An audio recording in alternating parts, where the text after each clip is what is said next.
Political science के basic concept के second classes में स्वागत है बच्चों।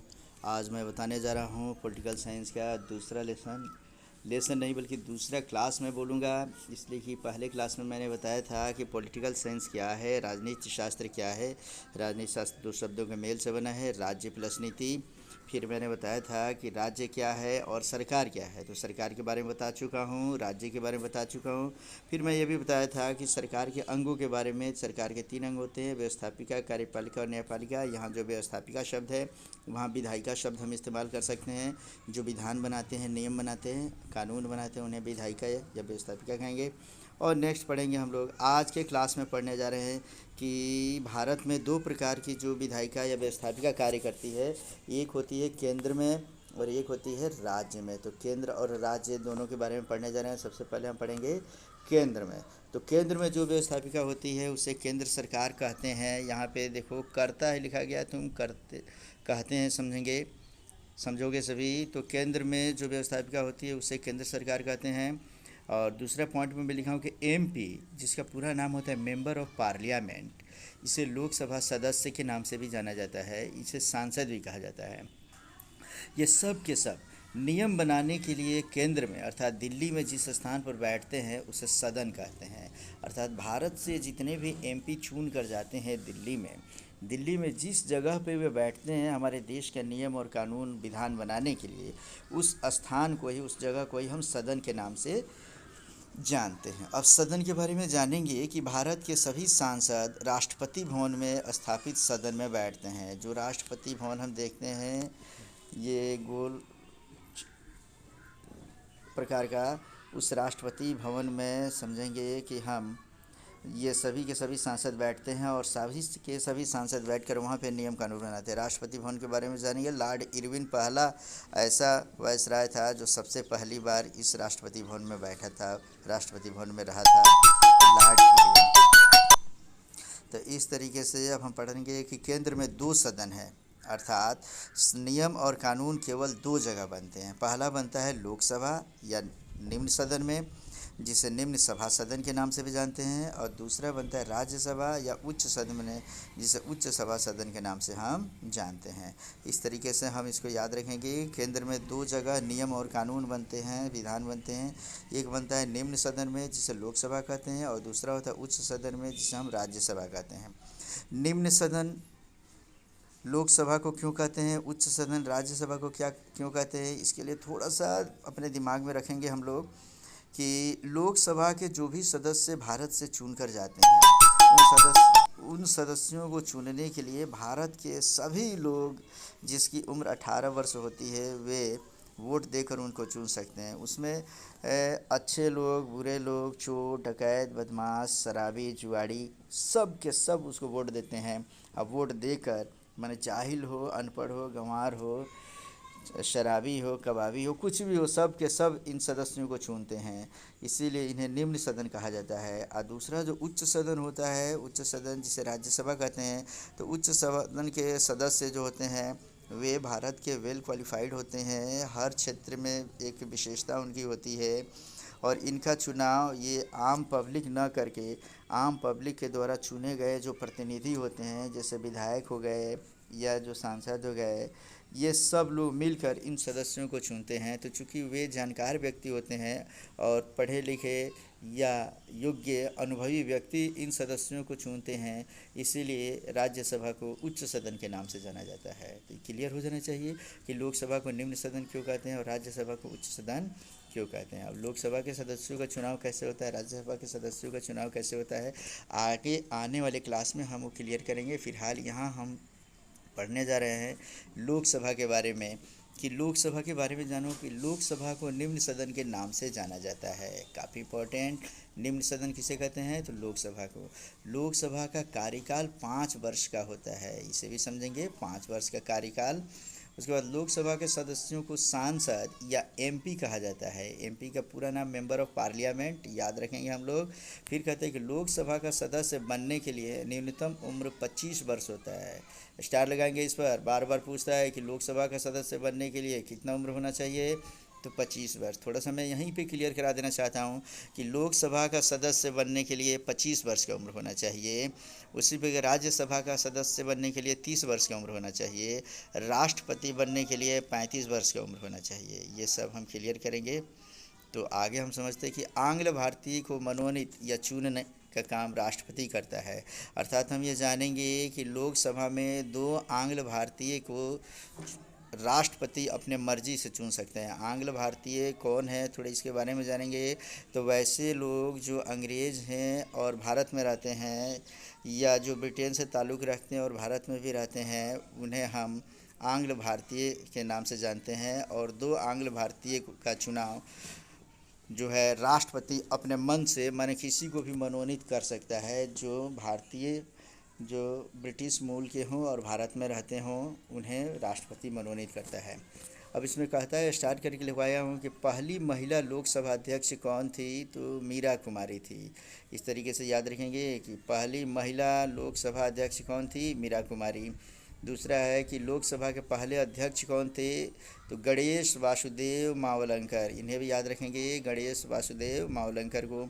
अगला कहता है कि वर्तमान माने 2019 में लोकसभा अध्यक्ष श्रीमती सुमित्रा महाजन थे, जिसे अब समझो कि उसके बाद समझो कि 17वीं लोकसभा अध्यक्ष के रूप में श्री ओम बिरला को चुन लिया गया है। श्री ओम बिरला वर्तमान में लोकसभा अध्यक्ष है। इस समय 2021 चल रहा है।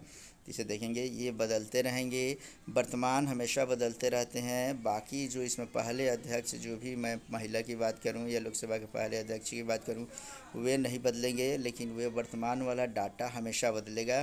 तो इसी को ऑडिट करने की ज़रूरत है। तो इस तरीके से लोकसभा क्या है, लोकसभा को किस सदन के नाम से जानते हैं, उनका कार्यकाल क्या होता है, ये सब हम पढ़ लिए। अब हम पढ़ेंगे राज्यसभा। तो राज्यसभा के बारे में जानेंगे कि यह संसद का उच्च सदन होता है। क्यों इसको उच्च सदन कहते हैं, समझने के लिए मैं तुम्हें बता दिया हूँ, उसे दिमाग में रखेंगे सभी। और इस कहते हैं, इस अस्थाई सदन या परमानेंट हाउस कहा जाता है। अर्थात राज्यसभा एक ऐसा सदन है जो कभी भंग नहीं होता है, ये समाप्त नहीं होता है। लोकसभा जैसे ही 5 वर्ष का कार्यकाल पूरा होता है, इसे भंग कर दिया जाता है, फिर अगले लोकसभा की चुनाव होता है।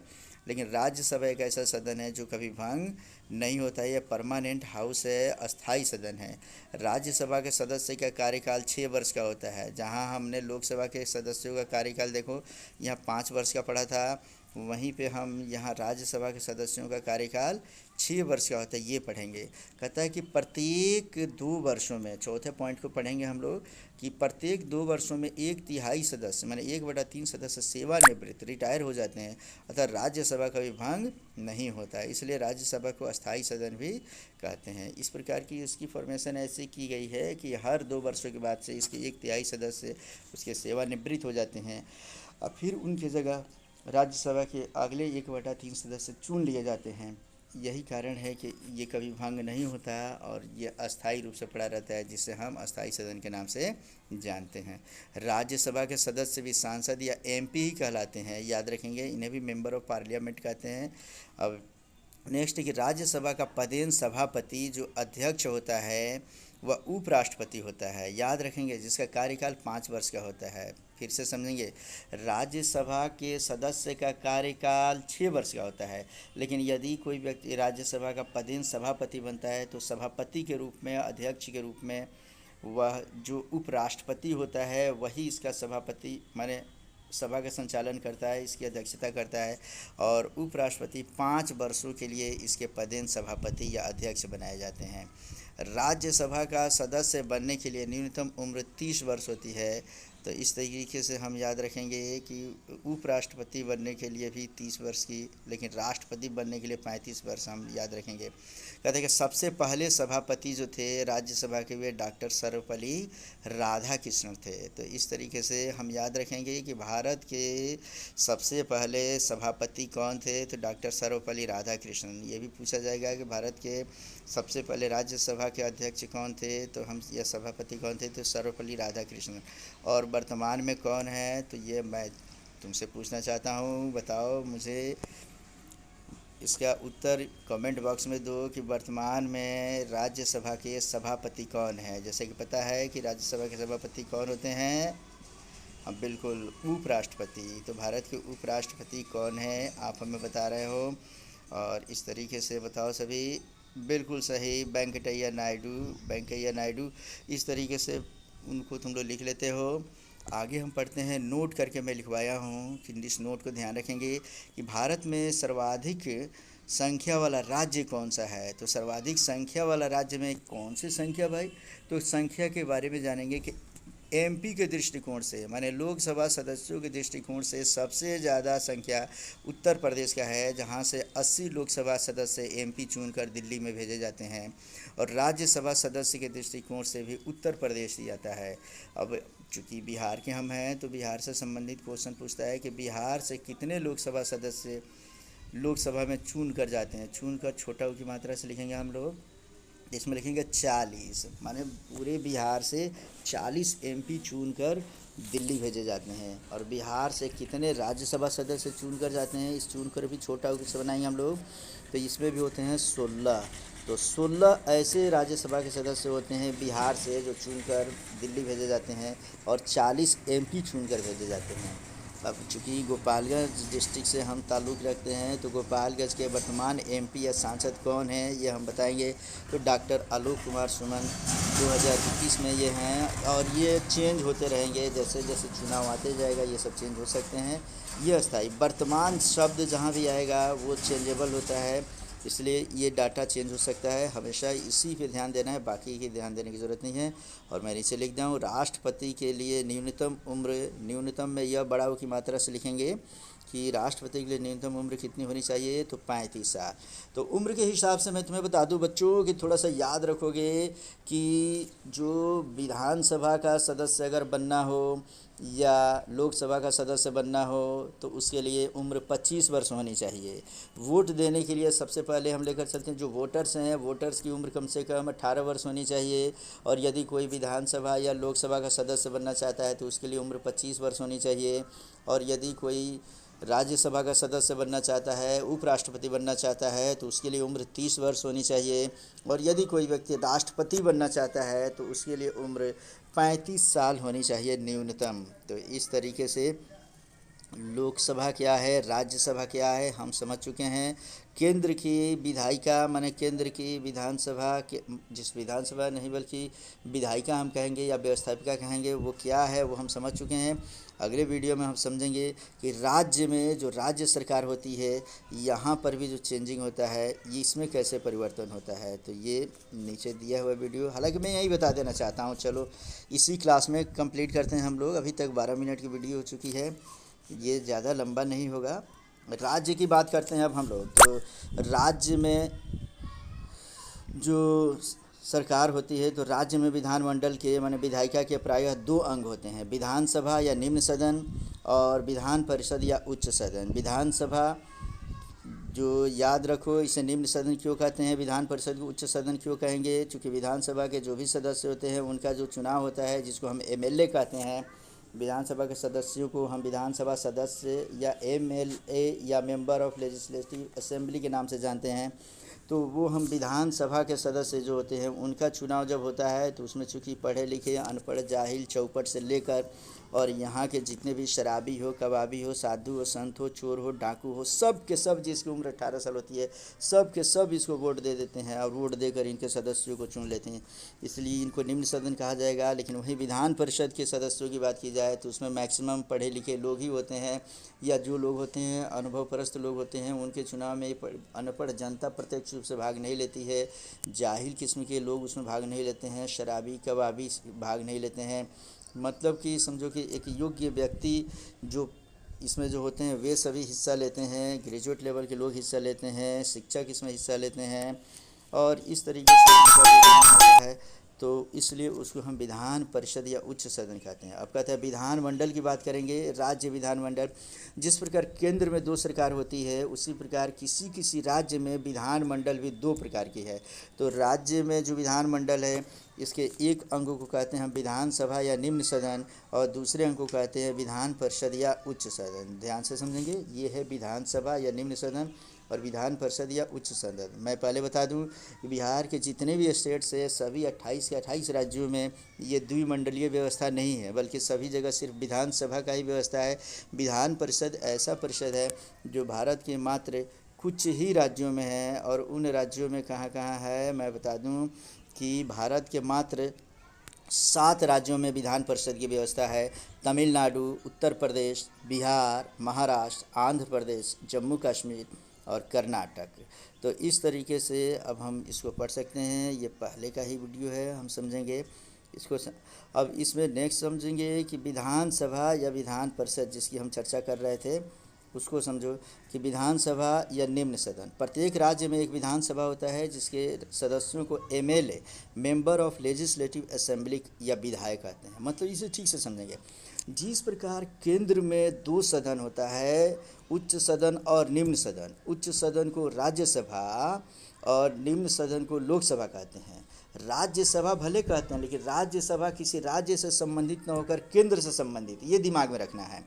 और फिर अब हम चूँकि राज्य की बात करते हैं तो राज्य में भी 2 सदन होते हैं किसी किसी राज्य में।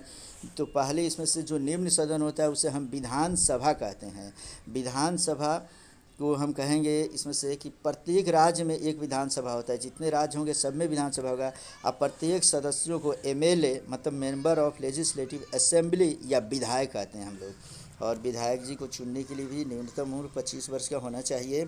और ये सब इसमें नेक्स्ट हम बताए हैं नोट करके कि विधानसभा के अधिकतम सदस्यों की संख्या 500 हो सकती है तथा न्यूनतम संख्या 60 होती है। इसे हम याद रखेंगे। भारतीय कॉन्स्टिट्यूशन जब बना तो उसमें बताया गया है कि विधानसभा में भारत का चाहे कोई भी राज्य क्यों ना हो, उसमें अधिकतम विधायक जो होते हैं विधानसभा के सदस्य हो सकते हैं वो 500 होंगे, और न्यूनतम जो संख्या होगी उनकी 60 होगी। लेकिन अगर इससे अधिक संख्या करना हो तो फिर से संविधान में संशोधन करना पड़ेगा, तब हम कर सकते हैं। विधानसभा का कार्यकाल 5 वर्ष का होता है। और बिहार में विधानसभा के सदस्यों की अधिकतम संख्या अभी 250 हो सकती है। लेकिन वर्तमान में अगर कहा जाए तो वर्तमान में बिहार में एमएलए की कुल संख्या 243 है। संविधान के अनुसार इसे हम याद रखेंगे कि बिहार में एमएलए की कुल संख्या वर्तमान में कितनी है, 243। लेकिन ज़्यादा से ज़्यादा कितनी हो सकती है, तो 250 हो सकती है। और वर्तमान में कितनी है, तो 243। इसे याद रखेंगे। लेकिन अगर हम ज़्यादा से ज़्यादा पूरे भारत में मैक्सिमम अगर विधानसभा के सदस्यों की संख्या अगर कहें कि कितना तक हो सकता है तो हम लिखेंगे 500। तो ये क्लियर होना चाहिए। इसके सदस्य बनने के लिए न्यूनतम उम्र 25 वर्ष होना चाहिए। विधान परिषद के लिए मैंने बताया था कि भारत में 7 राज्यों में विधान परिषद की व्यवस्था है। तमिलनाडु, उत्तर प्रदेश, बिहार, महाराष्ट्र, आंध्र प्रदेश, जम्मू कश्मीर और कर्नाटक। अब चूँकि जम्मू कश्मीर यहाँ से केंद्र शासित प्रदेश में आ गया है, तो बाकी राज्य की बात करेंगे तो 6 राज्य हम कह सकते हैं इसमें से। और वह भी जम्मू कश्मीर को हम फिर से एक बार पढ़ेंगे। और इसको याद करने का तरीका है कि पहले इसको ये याद किया जाता था कि तमिलनाडु को टी कहते हैं, उत्तर प्रदेश को यू कहते हैं। तो टी और यू मिलता है तो हो जाता है तू। और उसी प्रकार बिहार को बी कहते हैं तो बी से बनता है वी। उसके बाद महाराष्ट्र को एम, आंध्र प्रदेश को ए और जम्मू कश्मीर को जे ए अगर कहा जाए तो उससे बनता है MAJA मतलब मज़ा। और कर्नाटक को KAR अगर कहा जाए तो कर होता है। अर्थात ट्रिक हमने लिखवाया है कि तू भी मज़ा कर। याद रखेंगे, तू भी मज़ा कर। यह ऐसे वर्ड्स हैं जो बताता है TU माने तमिलनाडु, T से तमिलनाडु, U से उत्तर प्रदेश, अब B से बिहार, M से महाराष्ट्र, A से आंध्र प्रदेश, J से जम्मू कश्मीर और KR से कर्नाटक। इस तरीके से विधान परिषद एक अस्थाई सदन होता है। और संविधान के अनुच्छेद 169 के अनुसार राज्य विधान परिषद विधानमंडल का अस्थाई सदन होता है। इसे हम याद रखेंगे कि संविधान के किस अनुच्छेद के तहत विधान परिषद को अस्थाई मंडल माना जाता है, अस्थाई सदन। तो लिखेंगे अनुच्छेद 169 के अनुसार राज्य विधान परिषद जो होता है वह राज्यों में विधानमंडल का अस्थाई सदन होता है। जिस प्रकार केंद्र में अस्थाई सदन राज्यसभा होता है, उसी प्रकार राज्य में अस्थाई सदन विधानमंडल होता है। लेकिन हमने बता दिया कि विधान परिषद जो है, राज्य विधान परिषद भारत के सभी राज्यों में न होकर मात्र 7 राज्यों में पहले था, जिसमें अब जम्मू कश्मीर केंद्र शासित प्रदेश में चला गया है। नेक्स्ट पढ़ेंगे हम लोग कि बिहार, इसमें कहता है कि विधान परिषद के सदस्यों की कम से कम संख्या 40 होती है तथा अधिकतम संख्या विधानसभा के सदस्यों की माने एमएलए की संख्या का 1/3 होता है। इसे हम याद रखेंगे कि किसी भी विधान परिषद में, जिस राज्य में विधान परिषद है, अगर वहाँ सदस्यों की, विधान परिषद के सदस्यों की संख्या कम से कम होनी चाहिए 40, तथा अधिकतम कितनी होनी चाहिए, तो वहाँ के जितने भी एमएलए होते हैं उस एमएलए की संख्या में 1/3 से मल्टीप्लाई कर दिया जाए, अर्थात वहाँ के एमएलए में 3 से भाग दे दिया जाए, तो वही संख्या हो जाती है वहाँ के एमएलसी की। एमएलसी का मतलब होता है मेंबर ऑफ लेजिस्लेटिव काउंसिल। ये विधान परिषद के जो सदस्य होते हैं उन्हें एमएलसी कहा जाता है, और विधानसभा के जो सदस्य होते हैं उन्हें एमएलए कहते हैं। तो एमएलसी किसी राज्य में कितने हो सकते हैं अधिकतम, तो उस राज्य में जितने एमएलए है उसमें 1/3 से मल्टीप्लाई कर दें, या जितने एमएलए हैं उसको 1/3 कर दें, तो जो बचता है वही उसमें अधिकतम उसके सदस्य हो सकते हैं। अब थोड़ा बहुत इसको बढ़ाया जाता है, घटाया जाता है। तो जैसे बिहार में कहा जाए तो बिहार में वर्तमान में एमएलसी की कुल संख्या कितनी है, 75 है। तो इस तरीके से बिहार में हम याद रखेंगे, बिहार में मेंबर ऑफ लेजिस्लेटिव काउंसिल माने विधान परिषद के सदस्यों की संख्या 75 हो गया, और वहीं पे मैं बताया था कि विधानसभा के सदस्यों की संख्या 243 हो गया। बिहार में जहां 243 विधान परिषद के सदस्य अर्थात एमएलए हैं, पूछा जाके कितने अधिकतम बिहार में सदस्य हो सकते हैं एमएलए, तो 250 हो सकते हैं। और इस तरीके से ये पॉइंट हमारा अभी समाप्त हुआ। अब हम आगे पढ़ेंगे लोकतंत्र, 10th क्लास का पहला लेसन शुरुआत करेंगे, लेकिन यहाँ तक ये बेसिक था, और बेसिक इतना कंप्लीट करते हो। लेकिन एक टॉपिक है जो मैं सबको बता देना चाहता हूँ, और वह टॉपिक है कि लोकसभा के कितने सदस्य, राज्यसभा के कितने सदस्य, ये सब हैं। ये सब के बारे में एक पेज में हम लिख रखे हैं, वो अगले वीडियो में तुम्हें बताने जा रहा हूँ, उसे ध्यान से समझोगे। तो लोकसभा की जहाँ तक बात करते हैं, लोकसभा में अधिकतम कितने सदस्य होंगे और वर्तमान में कितने हैं, तो हम इससे आंकड़े को ठीक से पढ़ेंगे कि लोकसभा केंद्र की हम बात करेंगे, फिर उसके बाद हम लोग केंद्र के दोनों सदन लोकसभा और राज्यसभा के बारे में फिर से मैं बता दूं कि लोकसभा में वर्तमान में सदस्य है 545। इसे याद रखेंगे, लोकसभा में वर्तमान सदस्य कितने हैं, 545। लेकिन भारतीय संविधान के अनुसार जो प्रावधान किया गया है उसमें अधिकतम सदस्य हो सकते हैं 552। तो ये हम याद रखेंगे कि वर्तमान में जो सदस्य है 545 और अधिकतम सदस्य हो सकते हैं 552। अब जो इसमें से वर्तमान में सदस्य हैं, इसमें से चुनाव, इसमें से 543 लोगों का चुनाव किया जाता है, चुन कर ही आते हैं, और 2 आंग्ल भारतीय, भारतीय छोटी की मात्रा से बच्चे ने लिखा है, इसे बड़ी से लिखोगे तुम लोग, तो आंग्ल भारतीय 2 होते हैं, माने 2 आंग्ल भारतीय के चुनाव राष्ट्रपति अपने मन से वो कर सकते हैं, किसी को भी, मतलब जो ब्रिटिश का मूल निवासी हो और हमारे भारत से भी ताल्लुक़ रखता हो, तो ऐसे लोगों को इस तरीके से 543 प्लस 2, ये दोनों मिलकर होते हैं 545 सदस्य। अधिकतम की बात अगर करें कि कितने हो सकते हैं, परीक्षा में पूछता है कि लोकसभा में अधिकतम कितने सदस्य हो सकते हैं अगर कहता है, तब हम लिखेंगे 552। इसकी क्लासिफिकेशन करते हैं कि अगर 552 अगर सदस्य होते हैं तो उसमें से चुनाव कितने का होगा और आंग्ल भारतीय कितने होंगे, तो चुनाव 550 का हो सकता है और आंग्ल भारतीय 2 ही रहेंगे। अब फिर से हम इसके डाटा को नीचे समझ रहे हैं यहाँ पर कि राज्य से, अब जो चुनाव 543 सदस्य जो चुन कर जाते हैं उसमें से राज्य से 530 सदस्य होते हैं और केंद्र शासित प्रदेश से 13 सदस्य होते हैं। इसे खूब बढ़िया समझेंगे कि राज्य से जो सदस्य चुन कर जाएंगे वो 543 और केंद्र शासित प्रदेश से चुन कर जाते हैं 13।